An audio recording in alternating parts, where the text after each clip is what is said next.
हरि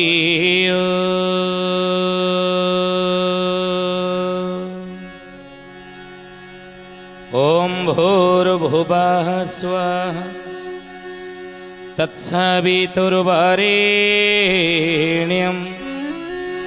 भर्गो देवस्य धीमहि धियो यो नः प्रचोदयात्।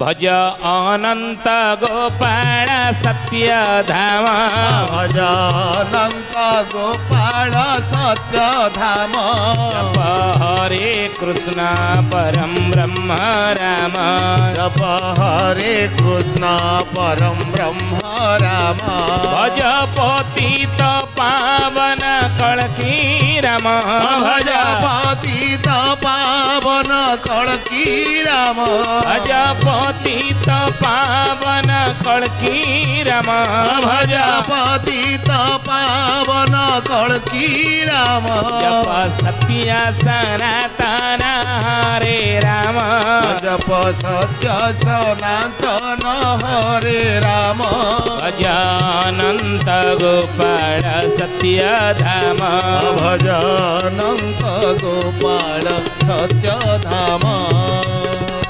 बोली महापुरुष हरिदास की श्रद्धे अनेक ज्ञानी गुणी मंडली आज अध्यायर आलोचना को आपण मानक स्वागत जनाऊँ। आज मालिका वचन आलोचन आम आलोचना करने जाऊे जे कलिजुगर आरंभटा के जन्मटा कौ समय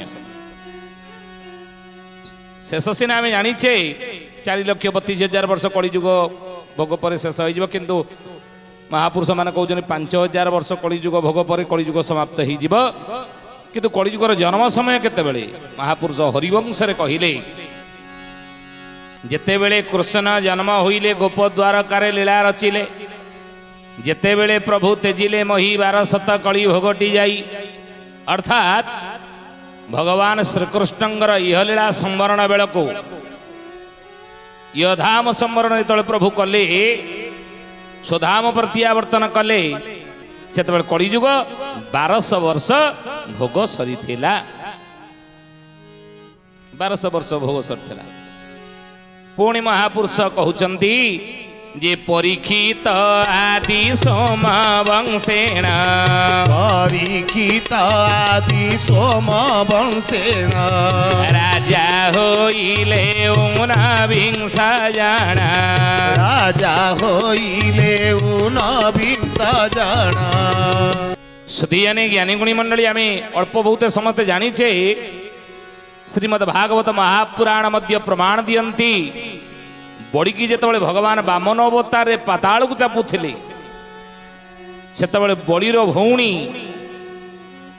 छिड़ा होता देखुला कहले रे एडिकी बकटे छुआ एडिकी बकटे छुआ कि सुंदर रूप नहीं आसीला सुंदर कथा कहूला ठुमक ठुमक चली चली आसीला आपको देखिकी मुझे भावुली ये बड़ी छुआ गोटे मोहर हाँ कि इच्छा करी किंतु ये कपटी ये कपट आ भीतर छोटिया है आसीला एत विराट रूप होगी आज मो भाई की कपटे आज पाताल को चापी दौची आपको मु कौन कहती ये मत ये छुआ मिली था कि प्रभु प्रार्थना करुली रे मत जदि ये छुआ मिली था मुझे विष स्तन देकी मारी था तो क्षीर विष देकी मारी था मो छुआ ये होता मो भाई के मो आखि आगे कपट कर मो भाई की पाताल को चापी दौची मो छुआ इधर छाड़ी था भगवान चिंता कले कले हे मु कहार इच्छा को अनिच्छा करना मु कहार इच्छा को अनिच्छा करना तुम इच्छा मध्य मु पूर्ण करी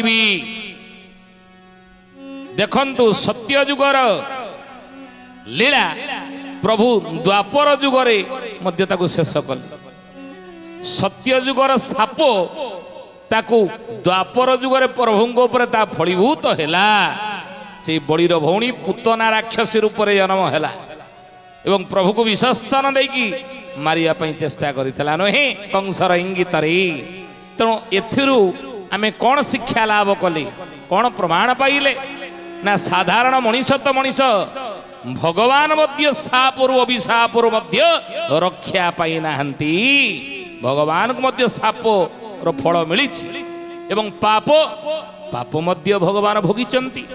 ପ୍ରଭୁ ରାମାବତାରରେ ରାବଣକୁ ବିନାଶ କଲେ। ରାବଣକୁ ବିନାଶ କଲେ ରାବଣ ରାକ୍ଷସ ହେଇପାରେ, କିନ୍ତୁ ହେ ଜ୍ଞାନୀ ଗୁଣୀ ମଣ୍ଡଳୀ, ବିଶର୍ବା ଋଷିଙ୍କର ନୈଷ୍ଠିକ ବ୍ରାହ୍ମଣ ପୁତ୍ର ସିଏ। ପ୍ରଭୁ ବ୍ରାହ୍ମଣ ମାରିଲେ, ବ୍ରହ୍ମହତ୍ୟା ଦୋଷ ଲାଗିଲା। ତେଣୁ ପାପ କଲେ, ସାପ ମିଳିଲା, ପୁଣି ପାପ କଲେ ରାବଣକୁ ବ୍ରାହ୍ମଣକୁ ମାରିକି ରାମାବତାରରେ ସେ ସାପକୁ ମଧ୍ୟ ସେ ପାପକୁ ମଧ୍ୟ ପ୍ରଭୁ ଭୋଗିଛନ୍ତି। ବ୍ରାହ୍ମଣ ମାରିଲେ, ବ୍ରହ୍ମହତ୍ୟା ଦୋଷ ଲାଗିଲା, ତାର ମଧ୍ୟ ପ୍ରାୟଶ୍ଚିତ ପ୍ରଭୁ କଲେ। ତେଣୁ କହିବାର ଉଦ୍ଦେଶ୍ୟ ସାପ ଏବଂ ପାପ ଇଏ ଦିଟା ଭଗବାନ ମଧ୍ୟ ଭୋଗିଛନ୍ତି। ଧ୍ୟାନ ଦେବେ କଥା ଉପରେ। ପାପ କରିବା ବେଳେ 1000 ଥର ଚିନ୍ତା କରିବା, 1,00,000 ଥର ଚିନ୍ତା କରିବା ଦରକାର। ଏବଂ କାହାକୁ ଯଦି କଷ୍ଟ ଦେବା, ଦୁଃଖ ଦେବା, ତାର ତାକୁ ମଧ୍ୟ ତାର ଅଭିଶାପ ଆମକୁ ନ ମିଳୁ। କା ମନରେ ଦୁଃଖ ଦେଲେ, କାର ଅନିଷ୍ଟ ଯଦି କରିବାକୁ ଚାହୁଁଛେ, ଚିନ୍ତା କରୁଛେ, କାର ଅନିଷ୍ଟ ଯଦି କରୁଛେ, କାର କ୍ଷତି ଯଦି କରୁଛେ, ତା ଆଖିରୁ ଲୁହ ଯଦି ବୁହାଇ ଦଉଛେ, ତା ଆଖିରୁ ଯଦି ଲୁହ ଗଡ଼ିଗଲା, ତାହେଲେ ଚିନ୍ତା କରନ୍ତୁ ତାର ଯୋଉ ସାପ ଭିତରେ ଦଗ୍ଧୀଭୂତ ହେଉଛି, ସେ ଯଦି ମନରୁ ତାର କୋହ ବାହାରିକିରି ତା ମନେ ମନେ ଯଦି ଆମକୁ ଗାଳି ଦେଲା, ଆମର କ୍ଷତି ହୋଇଯାଉ ବୋଲି ଭଗବାନଙ୍କୁ ପ୍ରାର୍ଥନା କଲା, ହେ ପ୍ରଭୁ ଆରେ ଏଇଭଳି କ୍ଷତି ହେଇଯାଉ, ପ୍ରଭୁ ତୁମେ ହିଁ ବୁଝିବ, ମୋର ଏଇଭଳିଆ ଅସୁବିଧା ସେ କରିଛି, ମୋତେ ଏଇଭଳି ଦୁଃଖ ଦେଇଛି, ମୋର ଏଇଭଳି ଅଘଟଣ ଘଟେଇଛି, ମୋର ଏଇଭଳି କ୍ଷତି କରିଛି, ପ୍ରଭୁ ତା କଥା ଆପଣ ବୁଝିବେ, ପ୍ରଭୁ ଆପଣଙ୍କୁ ମୁଁ ହାତ ଟେକି ଡାକୁଛି, ହେ ସୂର୍ଯ୍ୟ ନାରାୟଣ ଆପଣ ତା କଥା ବୁଝିବେ। ଯଦି ଏତିକି ଜଣେ ଆଖିରୁ ଲୁହ ଗଡ଼େଇ ଆମେ ଦେଇଥିବା ଦୁଃଖ ବଦଳରେ ଆମକୁ ସାପ ଦେଇଦେଲା, ତାହା ନିଶ୍ଚିତ ଫଳିବ। 1000 ଲକ୍ଷ ଥର ଚିନ୍ତା କରିବା ଦରକାର। ତେଣୁ ଏଥିରୁ ଏଇ ଶିକ୍ଷା ଲାଭ ଆମେ କରିବା ଦରକାର। ଏ ଜ୍ଞାନୀ ଗୁଣୀ ମଣ୍ଡଳୀ ଶୁଦ୍ଧି ଜାନି। ତେଣୁ ମହାପୁରୁଷ ସେଇଥିପାଇଁ କହୁଛନ୍ତି, ଯେତେବେଳେ ଗାନ୍ଧାରୀର ଅଭିଶାପ ପାଇ ଯେମିତି ମୋ ବଂଶକୁ ତୁମେ ବିନାଶ କଲ, ମୁଁ ଆଖି ଆଗରେ ମୋର 100 ଗୋଟି ପୁତ୍ର ବିନାଶ ହେଇଗଲେ, ମୁଁ ମଧ୍ୟ ତୁମକୁ ଅଭିଶାପ ଦଉଛି, ତୁମର ବଂଶ ମଧ୍ୟ ତୁମ ଆଖି ଆଗରେ ବିନାଶ ହେଇଯିବେ। ମୋ ବଂଶ ଆଖି ଆଗରେ ମା ହେଇ କୁପୁତ୍ର ଜାୟତେ କ୍ୱଚିତ ବି କୁମାତା ନ ଭବତି ପୃଥିବ୍ୟାଂ ପୁତ୍ରାସ୍ତେ ଜନନୀ ବହବଃ ସନ୍ତି ସରଳା ପରଂ ତେଷାଂ मध्ये ବିରଳ ତରଳୋ ଅହଂ ତବ ସୁତଃ ମଦୀୟୋୟଂ ତ୍ୟାଗଃ ସमुचितमिदं नो तपसिवे କୁପୁତ୍ର ଜାୟତେ କ୍ୱଚିତ ବି କୁମାତା ନ ଭବତି। ପୁଅ ପଛେ କୁପୁତ୍ର ହେଇପାରେ, ମା କେବେ କୁମାତା ହୁଏ ନାହିଁ। ମୋ ଆଖି ଆଗରେ ମୋ 199ଟି ପୁଅକୁ ମାରିଦେଲ, ଚାହିଁଥିଲେ କ'ଣ ରକ୍ଷା କରିପାରିନଥାନ୍ତ? ଇରେ ଗୋଟିଏ ତ ହେଲେ ରଖିଥାନ୍ତ, ଯିଏ ଆମର ପିଣ୍ଡ ଦାନ କରିଥାନ୍ତା, ଆମ ବଂଶର ସିଏ ଉଦ୍ଧାର କରିଥାନ୍ତା। ଗୋଟିଏ ରଖିଲ ନାହିଁ, ଛଳରେ କପଟରେ ସେଇ ଗୋଟିଏକୁ ମଧ୍ୟ ମାରିଦେଲ। ତେଣୁ ମୋ ଆଖି ଆଗରେ ଯେମିତି ମୋ ପୁଅ ମାନେ ବିନାଶ ହେଇଯାନ୍ତି, ମୁଁ ତୁମକୁ ଅଭିଶାପ ଦଉଛି, ତୁମ ଆଖି ଆଗରେ ତୁମର ବଂଶ ସମୂଳ ବିନାଶ ହେଇଯିବ, ତୁମେ କିଛି କରିପାରିବ ନାହିଁ। ତେଣୁ ଅଭିଶାପ ମଧ୍ୟ ଭଗବାନଙ୍କୁ ମିଳିଛି, ତାପ ପ୍ରଭୁ ଭୋଗିଛନ୍ତି। ତେଣୁ ହେ ଜ୍ଞାନୀ ଗୁଣୀ ମଣ୍ଡଳୀ, ପ୍ରଭୁ କୃଷ୍ଣ ଯେତେବେଳେ ଇହଲୀଳା ସମ୍ବରଣ କଲେ, ଯୁଧିଷ୍ଠିର ପାଣ୍ଡବ 5 ଭାଇ ଭୀମ, ଅର୍ଜୁନ, ନକୁଳ, ସହଦେବ, ଦ୍ରୌପଦୀକୁ ସାଙ୍ଗରେ ଧରି ସ୍ୱର୍ଗ ଅବରୋହଣ କଲେ। ଯେତେବେଳେ ସ୍ୱର୍ଗ ଅବରୋହଣ କଲେ, ୟା ପରେ ପରୀକ୍ଷିତକୁ ସିଂହାସନ ବସେଇ ଦେଲେ। ରାଜ ସିଂହାସନରେ ପରୀକ୍ଷିତ ମହାରାଜ ବସିଲେ। ମହାପୁରୁଷ ଅଚ୍ୟୁତ ହରିବଂଶରେ କହୁଛନ୍ତି, ପରୀକ୍ଷିତ ଆଦି ସମବଂଶେଣ ରାଜା ହୋଇଲେ ଊନବିଂଶ ଜଣ। ଭଗବାନ କୃଷ୍ଣ ଇହଲୀଳା ସମ୍ବରଣ କରିଗଲେ। ସମ୍ବରଣ କରିଗଲା ପରେ ହିଁ ଜ୍ଞାନୀ ଗୁଣୀ ମଣ୍ଡଳୀ ଶୁଦ୍ଧି ଜାନି। କିନ୍ତୁ ତାପରୁ ପରୀକ୍ଷିତ ମହାରାଜ ଯେତେବେଳେ ହସ୍ତିନା ସିଂହାସନ ବସିଲେ, ତାଙ୍କଠାରୁ କେତେ ନା 19 ଜଣ 19 ଜଣ ସୋମବଂଶୀ କଲେ, ଚନ୍ଦ୍ରବଂଶୀ ହସ୍ତିନା ସିଂହାସନ ବସି ରାଜ୍ୟ ଶାସନ କଲେ। କିଏ ନା ପରୀକ୍ଷିତ 61 ବର୍ଷ ହସ୍ତିନା ସିଂହାସନରେ ବସି ରାଜ୍ୟ ଶାସନ କରିଥିଲେ। ପରୀକ୍ଷିତଙ୍କ ପରେ ତାଙ୍କ ପୁତ୍ର ଆସିଲେ ଜନ୍ମେଜୟ। ଜନ୍ମେଜୟ 84 ବର୍ଷ 7 ମାସ 23 ଦିନ ହସ୍ତିନା ସିଂହାସନ ବସି ରାଜ୍ୟ ଶାସନ କଲେ। ଜନ୍ମେଜୟଙ୍କ ପୁତ୍ର ହେଲେ କିଏ ନା ଶତାନିକ। ଏ ଶତାନିକ 92 ବର୍ଷ 20 ଦିନ ରାଜ୍ୟ ଶାସନ କଲେ ହସ୍ତିନା ସିଂହାସନ ବସି। ଶତାନିକ ପୁତ୍ର ହେଲେ ଅଶ୍ୱମେଧ। ସେ 82 ବର୍ଷ 8 ମାସ 22 ଦିନ ରାଜ୍ୟ ଶାସନ କଲେ ହସ୍ତିନା ସିଂହାସନ ବସି। ଶତାନିକଙ୍କ ପୁତ୍ର ହେଲେ ଅଶ୍ୱମେଧ, ଇଏ ଗଲେ 82 ବର୍ଷ। ଏବଂ ଅଶ୍ୱମେଧଙ୍କ ପୁତ୍ର ହେଲେ ଦ୍ୱିତୀୟ ରାମ, 88 ବର୍ଷ 2 ମାସ 8 ଦିନ। ୟା ପରେ ଛତ୍ରମଲ୍ଲ ତାଙ୍କ ପୁତ୍ର, 81 ବର୍ଷ 11 ମାସ 27 ଦିନ ଭୋଗ କଲେ ହସ୍ତିନା ସିଂହାସନ। ଛତ୍ରମଲ୍ଲଙ୍କ ପୁତ୍ର ହେଲେ ଚିତ୍ରରଥ। ଚିତ୍ରରଥଙ୍କ ପୁତ୍ର ହେଲେ ଦୁଷ୍ଟ ଶୈଲ୍ୟ। ଦୁଷ୍ଟ ଶୈଲ୍ୟଙ୍କ ପୁତ୍ର ହେଲେ ଉଗ୍ରସେନ। ତାପରେ ଆସିଲେ ଭୁବନପତି। ତାପରେ ଆସିଲେ ରଣଜିତ ରାଜା। तापरे आसिले ऋषभ तापरे हेले सुखदेव तापरे सुरसेन तापरे नर हरिदेव सुचिरथ सुरसेन पर्वतसेन यही बड़ी भाव में महापुरुष कहउचंदी या पर आसिले कि ना मेधावी ये बड़ी सहस्रे अधिक तेव रासा कड़ी जोगा बोणी होई बशेष कड़ी जोगा पोणी होई बशेषा कड़ी जोगा पोणी होई बशेषा। बोलिए महापुरुष अच्युतानंद जी की जय। ज्ञानी गुणी मंडली शुद्धि ज्ञानी बोले सहस्रे अधिक 70 वर्ष 1200 वर्ष भगवान कृष्णଙ୍କର ଇହଲୀଳା ସମରଣ ବେଳକୁ କଳି ଭୋଗ ସରିଥିଲା ନାଇଁ ହିସାବ ରଖନ୍ତୁ। ୟା ପରେ ମହାପୁରୁଷ କହୁଛନ୍ତି ଯେ ପରୀକ୍ଷିତ ମହାରାଜ ହସ୍ତିନା ସିଂହାସନେ ସୋମବଂଶୀ ରାଜା ତାଙ୍କଠାରୁ 19 ଜଣ ହସ୍ତିନା ସିଂହାସନରେ ରାଜା ବସିଲେ। ଆମେ ହିସାବ ଆପଣଙ୍କୁ କହୁଥିଲୁ କେତେ ବର୍ଷ କି କେତେ ବର୍ଷ ହସ୍ତିନା ସିଂହାସନରେ ବସିଥିଲେ। तापरे अच्युत पुणी कहते हरिवंशरे सहस्रे अधिक 70 वर्ष सहस्र कहले केते हजारे 70 कहले केते 100 अर्थात 1000 मिशाण 100 हैला 1100 तेणु तापरे 1100 वर्ष कलिजुग भोग परे कलिजुग समाप्त हो जीव बोली अच्युतानंद महापुरुष हरिवंश प्रमाण देले। परीक्षित महाराज जन्म ठारू नंद राजा सिंहासन आरोहण पर्यंत समय होची 1115 वर्ष।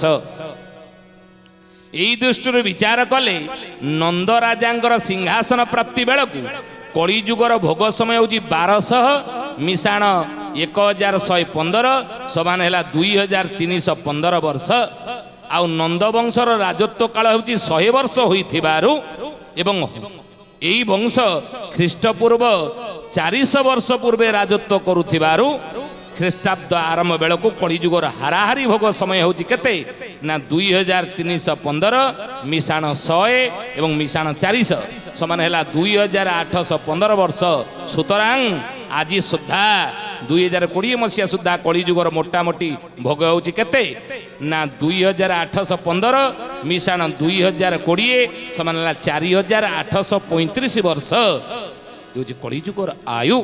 किंतु प्रसंग तो एठारे सूचाई दिया जायछि जे महर्षि मनु कलिजुगर परमायु संपर्क रे उल्लेख करने को जाई मनु संहितारे लिखिचंती। कौन लिखिचंती ना चतुर्ज्याहु सहस्राणि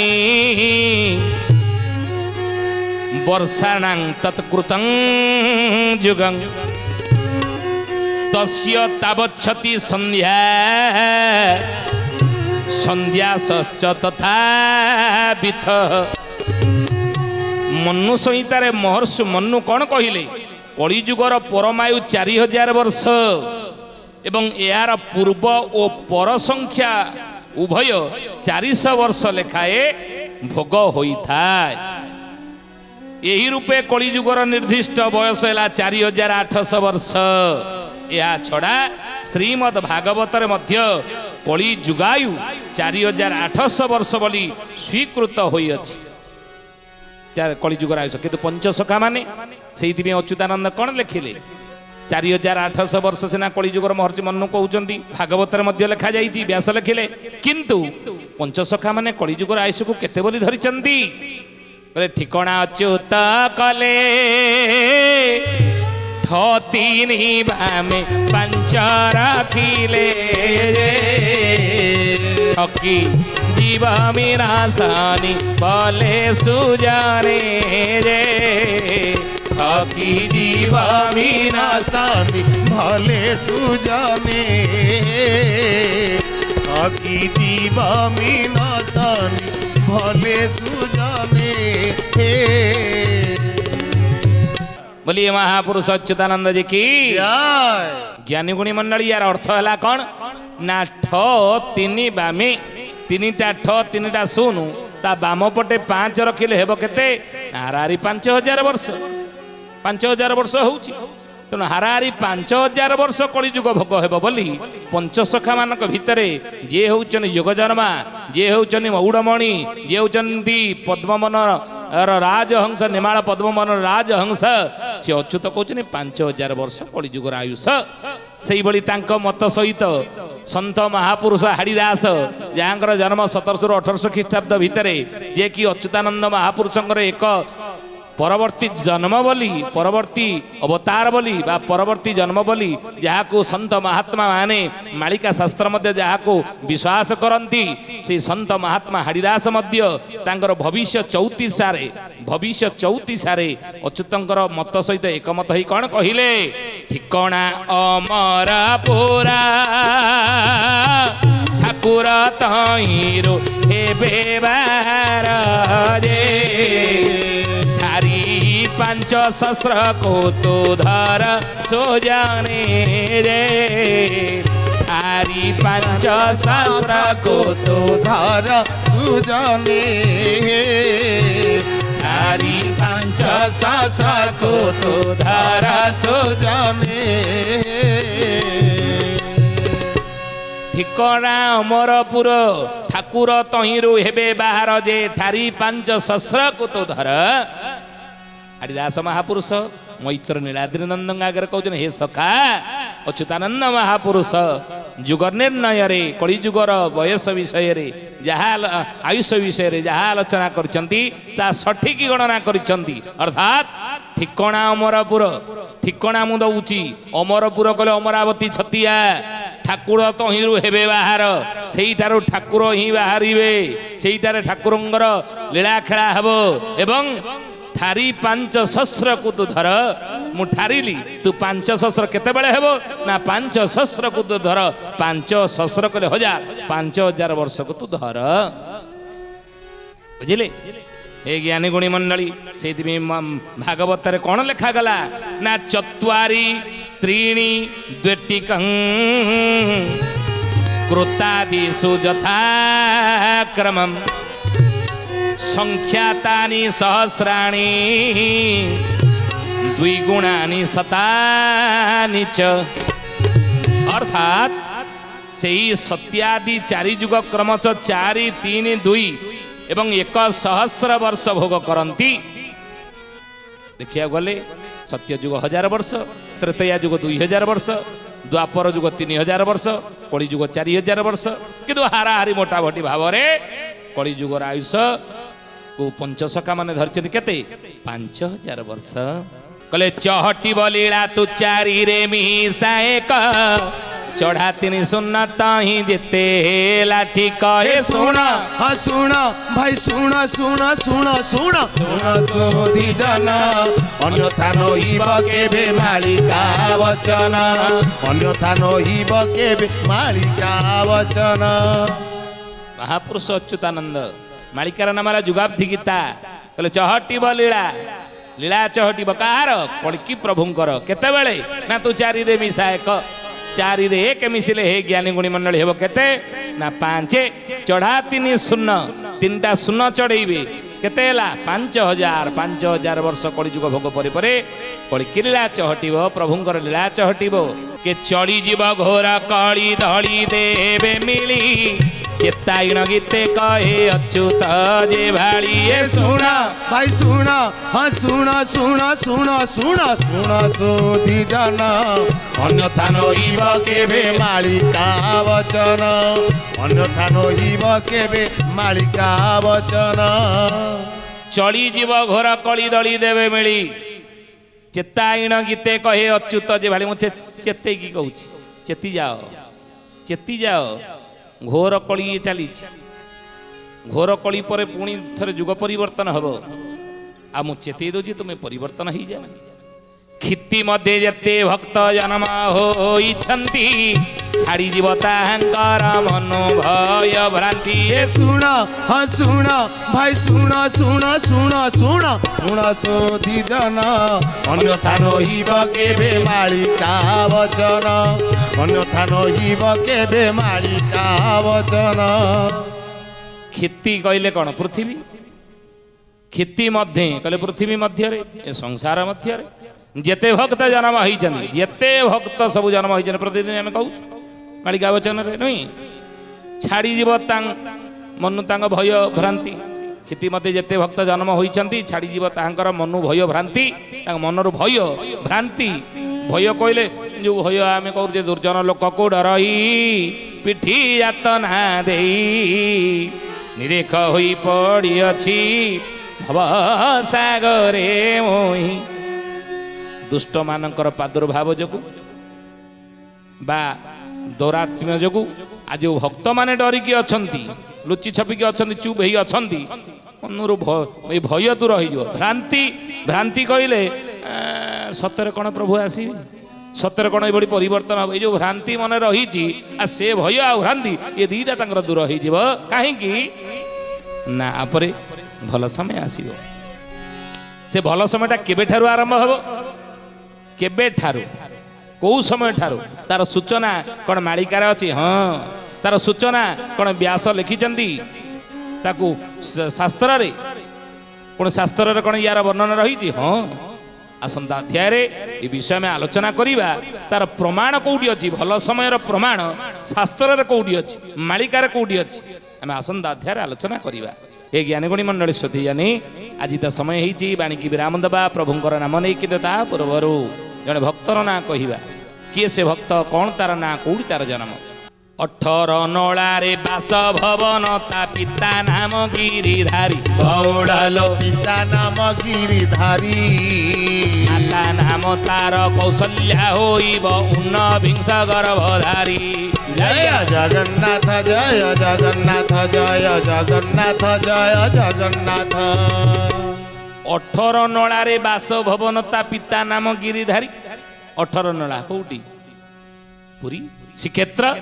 ଶ୍ରୀକ୍ଷେତ୍ର ପୁରୀ 18 ନଳାରେ ଭକ୍ତ ଜନ୍ମ ହୋଇଥିବ ଗିରିଧାରୀ ନାମରେ, ଏବଂ ମା ନାମ ହେଇଥିବ କୌଶଲ୍ୟା, ବାପା ନାମ ହେଇଥିବ କ'ଣ ନା ପିତା ନାମ ଗିରିଧାରୀ ହେଇଥିବ। 18 ନଳାରେ ବାସ ଭବନ, ତା ପିତା ନାମ ଗିରିଧାରୀ, ମାତା ନାମ ତାର କୌଶଲ୍ୟା ହୋଇବ ଊନବିଂଶ ଗର୍ଭଧାରୀ। ସେ ଭକ୍ତ ଜଣେ ଜନ୍ମ ହେଇଥିବ ବୋଲି ମହାପୁରୁଷ ଅଚ୍ୟୁତାନନ୍ଦ ମାଳିକା ଶାସ୍ତ୍ରରେ ଲେଖିଛନ୍ତି। ଜ୍ଞାନୀ ଗୁଣୀ ମଣ୍ଡଳୀ ଆପଣ ଏ ଭକ୍ତର ନାଁ ଲେଖି ରଖନ୍ତୁ, ପରେ ଠାବ କରିବେ। ସମୟ ହେଇଛି ବାଣୀକି ବିରାମ ଦେବା ପ୍ରଭୁଙ୍କର ନାମ ନେଇ। बोला हरि बोला हरि बोला बोला हरि हरि बोला हरि बोला हरि बोला बोला हरि हरि जय जगन्नाथ आदि कन्ना मदन मुरारी जय जगन्नाथ आदि कन्ना मदन मुरारी बोला हरि बोला हरि बोला बोला हरि हरि बोला हरि बोला हरि बोला बोला हरि हरि। सत्य जानी ज्ञानी गुणी मंडली आज विदाय दिंतु पुणी आसंता अध्याय भेट हवा रोचु हरि ओम शांति शांति शांति सर्वारिष्ट सुशांति भवतु। प्रार्थना आम आनंदर उत्सव।